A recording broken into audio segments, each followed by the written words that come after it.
Welcome to Phantasms Part 2. Remember walking on all of those netted fish in the fishing hamlet? Well, if those are fish... So, all of these phantasms wash up on the shore of the fishing village. It appears they are a type of sea mollusk as they have the ability to grow their own shells, unlike, say, the hermit crab that inhabits the shells that are already there. In its second stage of development, it has grown a larger shell and a humanoid form. Later it abandons its shell, becoming the lunging monstrosities we see worshipping in the tunnel to the beach before Kaz.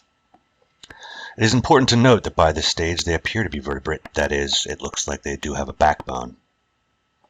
Is it possible that these familiars of the Great Ones later grow into some of the creatures in the fishing village? I cannot find any evidence that they do. If this is so, then the steps in which they manage to grow legs is woefully left out of the game, meaning that we have to assume the shellless version is the last stage of development. That being said, the sea creatures in Lovecraft's Shadow over Innsmouth desired to mate with the mortals of the village. As I believe that Hamlet is strongly influenced by that story, it is only a small Lovecraftian leap to speculate that the denizens of the hamlet are the unnatural spawn of the prior inhabitants and the grown phantasms. He was right far gone then, Obed was. Now, hear me! There's things as are gotta be changed. Others'll worship with us at meeting time, and certain houses has got to entertain guests. Them from the sea wants to mix with folks like they done in the South Seas, and I, for one, didn't feel bound to stop 'em. So, what does this mean for the lore?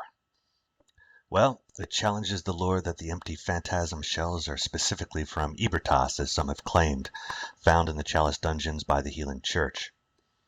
In light of the fishing hamlet, it's quite possibly here the Healing Church first discovered them, and that they originate with Kaz as opposed to Ebertas. This also challenges the idea they are a result of failed experiments, or a result of a creature who died, as defined in the Fextra Life Wiki. Those who support the idea that the empty phantasm shells are related to Ebertas will no doubt point to the Augur of Ebritus Hunter tool, which reads, Remnant of the eldritch truth encountered at Bergenworth. Use phantasms, the invertebrates known to be augurs of the Great Ones, to partially summon abandoned Ebertas.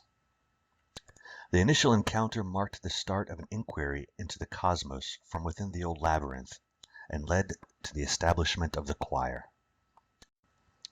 What lends this even more credence is that it is one of the only other items in the vanilla game which mentions the phantasms at all, leading us to relate the two. However, remember that there were a great variety of invertebrates, meaning there could be nothing linking the Augur of Ebritus creatures to the empty phantasm shells creatures, except they are both a variety or type of invertebrates.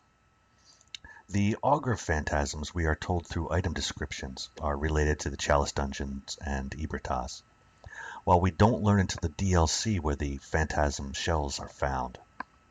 And not by item description, but by visual confirmation. There is counter-evidence to this theory, however. The madman of the Chalice dungeon buffs his weapon with the shell. Doesn't this mean he found the shell there? Possibly. But I don't think this means that the shells were from phantasms of Ebertas. I think that this, and the appendages he wears, is evidence that Kaz was in the Chalice dungeons at some point, before she and the other Great Ones left Ebertas behind, or that the madman had been to the fishing hamlet.